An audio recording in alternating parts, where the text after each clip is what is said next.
আসসালামু আলাইকুম সম্মানিত ভিউয়ার্স। তো চলুন প্রথমে এই বক্তার বক্তব্যটা শোনা যাক, তারপরে এই বক্তার বক্তব্য নিয়ে পাবলিকের কী রিয়াকশন আছে পরে আমরা কমেন্ট বক্সে দেখে নেব। তো চলুন শুরু করা যাক ভিডিও। সাপের গর্তে বিসমিল্লা বলে হাত বললে সাপ চুমু খাবে না, কামড়াবে?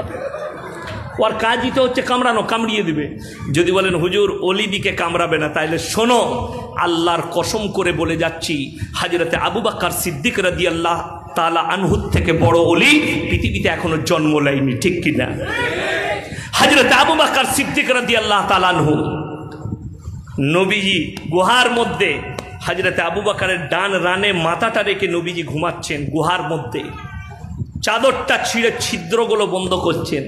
একটা ছিদ্রর মধ্যে সাপ ছিল, সাপেতে দংশন করেছে হযরতে আবু বকরকে। যে সাপ আবু বকরকে চিনতে পারেনি, সে সাপ ইয়াসিনকে কি করে চিনবে? এটা আপনার বুঝে আসেনি। তো চলুন বন্ধুরা, এবার কমেন্টগুলো দেখা যাক এবং পড়া যাক কমেন্টগুলো।